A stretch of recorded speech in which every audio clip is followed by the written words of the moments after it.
My name is Martha and welcome to episode 10 of the Avonlea Chronicles podcast. I am back and happy to report that I have got quite a bit of knitting done in the last 2 weeks. So we will start with some little projects. I finished my 2 cowls.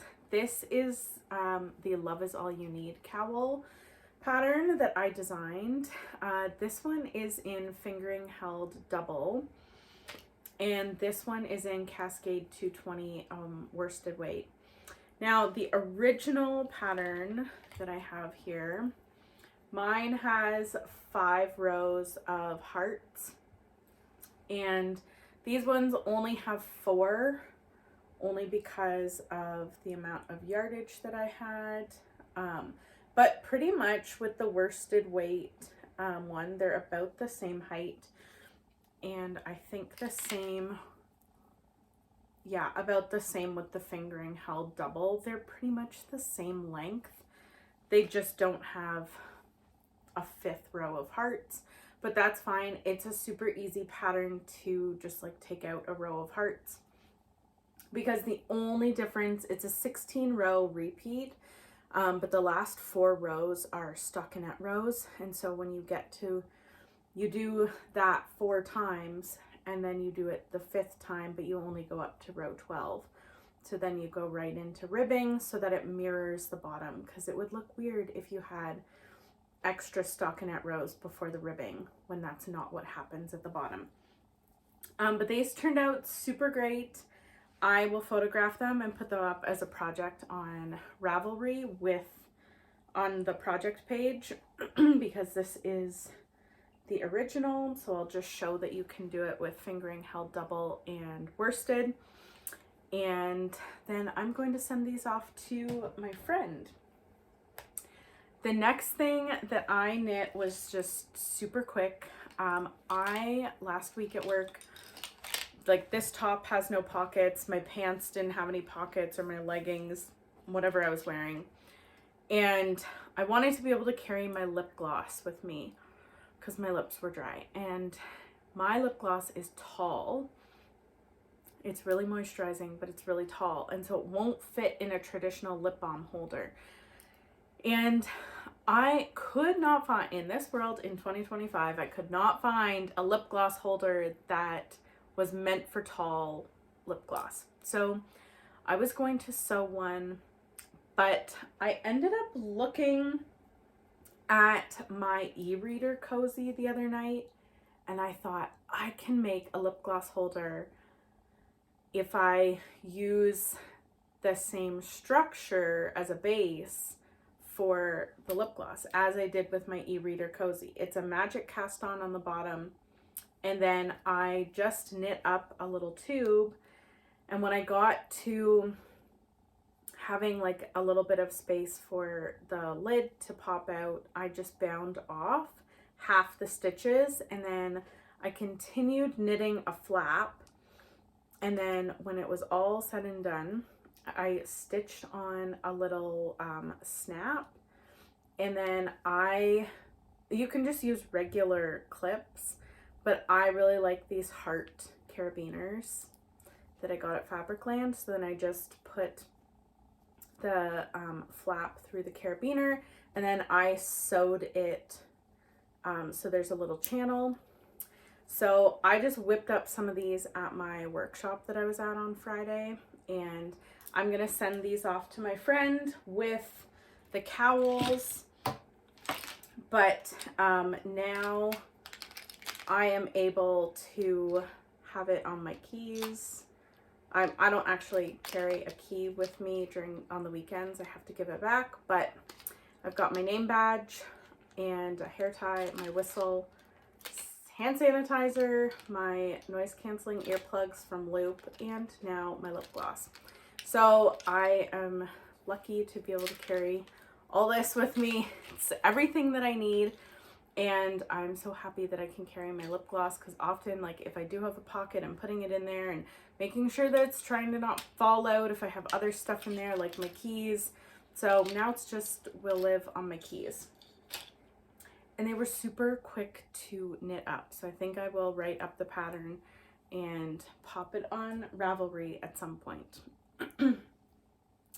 Next up, I've got such a mess beside me. Oh my goodness. I have added a few more rows on here, pattern repeats. This is part of a collection. I haven't shared anything about it yet. But this will be the last pattern to be released in the collection. So there really is no rush. But it is, once you get used to it, it is pretty rhythmic and easy to work on. But I've just sort of set that aside so that I can work on the other pieces in the collection that will be released first. The other thing, and I've lost, let me get this. The other thing, everything is falling off here. The other thing that I got done the other day was the swatch. This color is actually called, I think I called it something else last time. It's called Loons on the Lake. And so it really does, like that gray and black with the like white speckles and then the different shades of blue. It really does like emulate loons and lakes. And so this will be the second piece. I've got the swatch done now. I'm a bit of a cheater. You will be like, Martha, this does not look like a 4x4 square. So usually gauge swatches are 4 inches by 4 inches. I just do half a swatch. So I do the number of stitches, but then I only do half the number of rows. And if I get 2 inches with half the number of rows and 4 inches with the number of stitches, then I know I've got gauge. So I will, like, I have the design all ready to go pretty much. Like, I know what I'm doing. It's just a matter of sitting down and knitting it. So I can do that now that I have my gauge swatch done. But I have to do the first pattern in the collection first. And I have that right here. So you will notice these are the same wool. So this is my gratitude shawl. It is a top-down triangle with, it's very hard to tell with this colorway, with rows of eyelets, basic garter stitch, and this wool was given to me by a very dear friend, and it was like early days of our friendship is very like early on. We just really became friends in like January of 2023. So we're like 2 years in now, I think.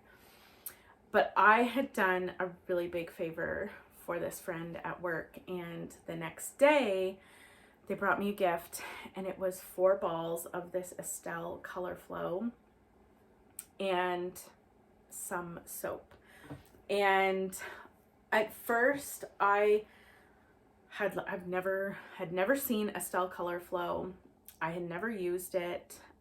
It's quite, let me get a ball. It is quite like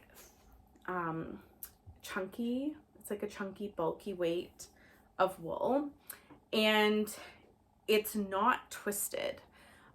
It is wool blown into a tube of nylon. So it's 80% wool and then some nylon. And you can see here, it's like it's got a halo, and it doesn't have the twist that wool like this does. You can see the twist here, and there is no twist with this. And so originally like I was just going to put this 4 balls away for another day. Because I was like, I don't know what to do with it. I had looked it up online and there weren't, and I still don't think there are a lot of patterns on Ravelry that use it. The one pattern that's quite popular is the Deb Cardi by Amanda Kafta, I think, the Crafty Jackalope. But you need like 8 or 9 balls because there's not a ton of yardage because it's so bulky. And so I had just thought, okay, I'm going to tuck this away and I will look at the yarn more and see what people have done with it. And then I'll decide. And this came to me on the Thursday of Easter weekend. So it was like Monday, Thursday in the church world. And I like got it on the Thursday morning. I was looking up the yarn like on my lunch break and went to church Thursday evening. And between Thursday evening and Friday morning, where I was back at church for Good Friday, this idea came to me of like basic top-down triangle with some eyelets. Really just let the colors shine, because they say on the Estelle website that the colors in Color Flow are meant to be like watercolor colors, and they really just like meld together so nicely and like fade from one color to the next. And so this is where I can't explain my designing. Like I just had an idea come to me for top down triangle with rows of eyelets, and I came home from church and I started knitting, and I finished this on Easter Sunday in the afternoon, blocked it, went to Walmart, photographed it, and then went to Walmart, printed the photographs, and then came back and I made a thank you card with the photographs of the shawl. But in that, and then I've knit subsequently 2 more of these. One I donated to a silent auction, and then the other one I knit this shawl, different color, and I gave it to the friend that had given me this wool, and it was a prayer shawl, so I had it blessed by my minister in the prayer group, and I gave it to her when she was going through a tough time. And so it was very like full circle moment to be able to give her the shawl that I designed with the wool that she had given me, except instead of giving her my shawl, I made her her own. But in looking at the colors, I could not get this colorway out of my head. This colorway is called Lilac Tree, and I just loved it. And I love like the earthy, deep green tones, the purples, the blues. And this is what I mean by like the colors just meld together so nicely. And so for this little collection that I haven't really shared anything about yet, but I will next podcast, I decided to use this wool, and I wanted to explore, and I think I was talking about this in the last podcast, I wanted to explore using this wool but doing a textured stitch with it, just because this does not lend itself to ripping out very well. So it had to be something easy. And I looked on Ravelry, and there really aren't a lot of projects that use this wool because you can search by wool. So I was looking and I didn't see very many patterns that used texture. A lot of them were like garter or stockinette stitch. Some had texture, but because of the colors and then the texture, and I think this type of wool where the wool is blown into a nylon tube and there's a bit of a halo, that like it was too overwhelming. It was like there was a lot of color going. This one particular one that I saw with the color that was used, there was like, it was super bright, there was a lot going on with the color, and then there was a lot going on with the pattern, and it was almost like too overwhelming. So for this design, I thought about doing 2 different stitch patterns, but then I decided not to. I just have decided to do a little you can just see it. It's just a kiss of texture. This is a basic garter stitch shawl with a little, I've done one little textured stitch, and it just, I feel, gives it the right amount of texture.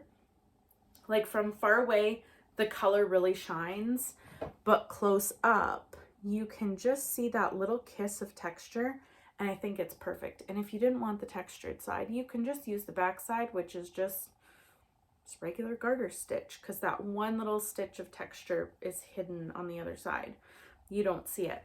So that is what I have been knitting. I actually thought it would be done today, but it's not.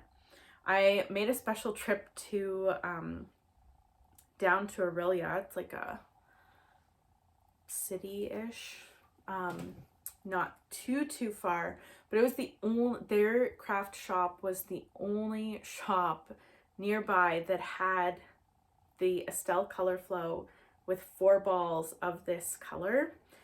The other 2 shops that I would normally get my Estelle color flow from, they either didn't have the color or they didn't have enough of the color. So I just decided it was faster for me to drive down to get it, because this pattern will be released in March. So I have been slowly plugging away at this. This is two balls. I have like, I'm so tangled up. I have a little bit of the second ball left, and then I have 2 more. So it will be roughly the same size as this one. I love this. It's like, it's the only shawl that I keep out all the time. And what I love about it is because you're gonna think, oh, must be so hot and warm. It is, but at the same time, it's light as a feather because the wool isn't twisted. It's just blown into a nylon tube. So it's super light. I've worn this in the summer. I took this when I went to my cousin's wedding because it was cold and wet and rainy, and it was perfect. It wasn't too, we had a lot of like outdoor activities, and it wasn't too hot. It was just right, especially for the Friday evening little soiree outside where it was really, really cold, like long sleeves cold in the middle of August.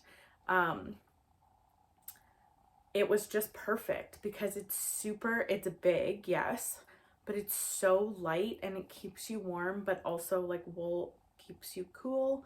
And so it's just perfect. And I just keep it out because my friend gave me this wool, and it makes me think of her every time that I see this, but also like every time that I use it. And I've knit 3 of these shawls now. I'm working on my 4th. I actually have it in my backpack, and it's the same type of wool, but it's like fingering weight. It is a nightmare. I will caution that this type of wool where it's like blown into a tube is an absolute nightmare to rip out, because it just, especially the fingering weight, because it just like felts together. But I love working with this. It is on, I used the same gauge because I pretty much was doing almost the same pattern. There won't be any eyelet rows, but I used the same gauge so I could just start knitting.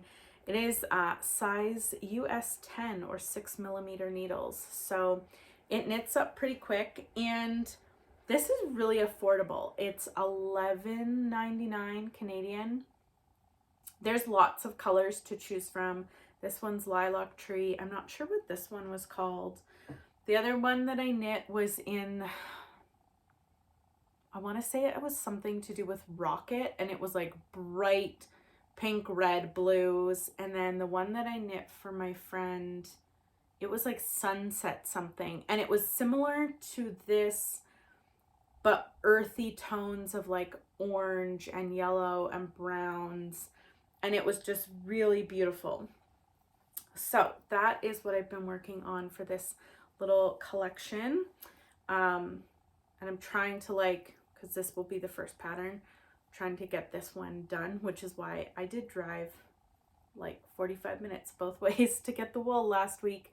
But it's one of those, like, you could spend the same amount on shipping as you do on gas, or less on gas than you would on shipping.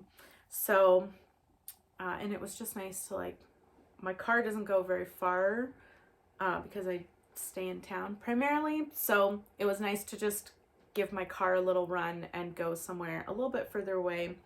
Had a nice drive. So that's what I'm working on. I'm excited about it. And yeah, I think that's all of my knitting. I did start to pull out last night. I have this color in fingering weight, and I will just grab it. And I thought it would be really cute to make some heart socks to match. Now, I am not designing the pattern. I do have a sock design in mind, but it's part of my Anne of Green Gables collection, and I'm just not there yet. I need to brain dump and release this collection first before I do other things like this Anne collection that I will eventually work on probably in the summer. I am challenging myself to make other pieces that aren't rectangular or triangle shawls. I'm going to try a hat. I'm going to try socks. So it will be a bit more of a challenge, and I need to like focus and not be splitting my time between work and designing. But these projects are super easy, so that's how I can design and work. But I decided to do, I could have done the Key to My Heart socks by the Kitchen Sink Shop, or this one is called V for Valentine sock. It's a free pattern. This was actually the pattern. This was actually one of the patterns I think I used when I did my L'Amour C'est Tout shawl, which is a top-down triangle with a row of lace hearts at the edge. I needed to find a pattern that did hearts top down, and socks are were a really great reference point for me, because if they're knit top down, you have the chart or the written pattern for the lace work going top down, and that's what I needed on a top down triangle shawl. This one I had to use, now I'm holding it upside down. This one I had to use a heart pattern that was bottom up because I knit this from the bottom up. You could alternatively knit it top down but I didn't choose to do that. But I have found in like designing, if I need a reference point for a top down pattern of a particular lace, socks is a really good reference point, because there are lots of lace heart patterns out there and charts, but I needed top down for my shawl. And then this one I used bottom up, so I used a different pattern. But that's where like books come in handy, although they're not always, they don't always say what's top down or bottom up. You kind of have to figure that out. So yeah, and really there's no rule book here. This is a very creative space, and yeah, I think we often like take from each other, borrow from each other, and also there's nobody policing stitch patterns, so or formulas for shawl shapes and socks. I've knit so many pairs of socks, and it's like I know there's a certain formula with a certain stitch count to get certain sizes, and so that is what I will be using when I design a sock pattern, because they're really all the same. Like most of the first pairs of socks that I knit, they were all from the same designer who had a Harry Potter sock collection, and I just happened to purchase Harry Potter sock clubs, and so I knit all these socks, and it was like, oh, they all use the same formula. And then as I've knit other people's sock patterns, I'm like, oh, they all use the same stitch count and pretty much the same formula for a top down sock. And then you put in a heel pattern, but people will switch the heel pattern if they want, like the ones I used an Eye of Partridge heel, but if you wanted a different heel, like a slip stitch heel, you just swap that out. You can put your favorite heel in, you can put your favorite toe in, and make it your own. So I am going to use this. This is fingering weight, same color as my cowl. And I think I'm going to do these socks. This is a free pattern, V for Valentine sock by Ellie Jones. You can find it on Ravelry. I've already split these into 2 50-gram balls. I was going to do it 2 at a time, but my needles for socks at 2 at a time on Magic Loop already are full. I think they're in the bottom of my backpack. Yes, I have like 2, 3 projects in my backpack just in case. So I will do these on my 9-inch circulars. So yeah, I'm going to work on that, I think, just as a little extra project. And then I think the last thing is my cross stitch. But let's have a moment for the snowman. This is my snowman, and the one that we have at school is still in the cupboard. I say we, like the royal we. We've not given it to the kids yet. There was talk of doing that last week, but we had 2 snow days, and then Tuesday, Wednesday was a snow day. Friday was a PD day because its report cards are due tomorrow for all my permanent and LTO teacher colleagues. So the kids had a day off, and my friends were all writing the reports. So with all of that and it being a totally upside down week, the snowman did not get introduced to the class. But 2 weeks ago, I was in grade 1 and we were having a day. And I had like 2 grade 1 classes that I like split my time between. It's like a co-teaching situation. So the kids, the first block was fine. Kids did their work. Second block, the other class came in. They did their work. And then I had about half an hour of time.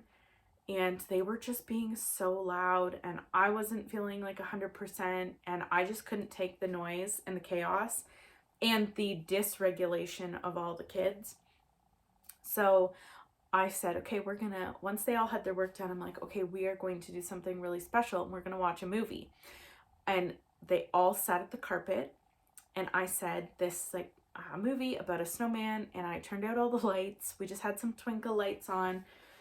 And they all sat there. There's 2 versions. There's the one without any speaking, which is like the original. And then there's a version where it's narrated what goes on. So I did the narration one because I knew that they'd probably not give their full attention if there was absolutely no speaking whatsoever. So we watched it. They were all making connections between Frosty, and I'm like, it's just so not Frosty. But yes, I can see how you would think it's Frosty because the snowman does come to life. And then I had emailed myself the picture of my knit snowman, and I said, well, maybe I'll bring in the snowman one day. So I did that with the other class later in the day. We just cleaned up the classroom, and then we watched the snowman at the end of the day. And I said, like, I will bring in the snowman. So I'd said to my colleague at lunchtime, I'm like, oh, I'm going to have to borrow the thing, but not until you've given it to the class first. But I said, I watched it with the grade 1s, just because we needed to regulate ourselves and sit in darkness and just watch something and not have playtime because we weren't managing. So she was like, yeah, okay. And then she's like, it'd be really cool if they could write to the snowman. And I'm like, oh my gosh. Like, then I went home and I'm like, oh, I should make a mailbox. So that's why there's a mailbox here. This was my prototype. I found just this pattern like online, and it used cardstock, and I had some. So this one, like, there was the printed heart and polka dot flag. But then there was just a plain one too, so I printed out the plain one. This was just my sort of my trial one. You hot glue it together. It's a little primitive.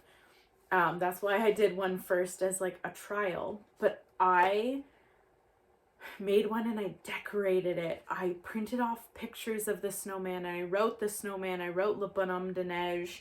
It's a French class. I colored the flag with like a dark green Sharpie to like match the hat and the scarf. And so the mailbox is in the cupboard. And I also created a page on Canva with lines so the kids could write a letter, and it's got like a little snowman as a stamp. So I've done that. Hopefully we will give it to the kids in the next week or two. And the books, I ordered the books, like one for myself, one for the snowman for the class, just so that they have like, you know, the book to go along with the snowman. And it says it's shipping soon, so I'm super excited. And then the last thing that I've been working on is the cross stitch. I worked on it on the snow days, and I was able to start the reflection of the sun. In the picture, it's quite bright orange. But in like right down here, but in the pattern it wasn't, and so I swapped out the orange so it looks a lot better. And then this is a struggle for me up here. It's lots of like colors sprinkled throughout, so I sort of will do a few colors, and then I'll do a few colors up here, and then I'll go down to the bottom where it's just like more of bands of like 1 or 2 colors at a time. So I'm working on it. And that's everything. That is all that I have been working on the last 2 weeks, and will continue to work on to get projects done. I have not touched my sweater. It's still sitting there. But I'm feeling a little more inspired, and just like I need to tackle one project at a time. So I'm trying to do just one knitting project and my cross stitch, and alternate between those two. And then when I finish one knitting project, I go on to the next. So yeah, that's what I've been working on. And come back in 2 weeks to see my progress. I will talk about my collection in 2 weeks and the theme of it, and I will maybe have some of the other projects finished or at least more of them done. And yeah, in the meantime, happy knitting, and I will see you back here in 2 weeks.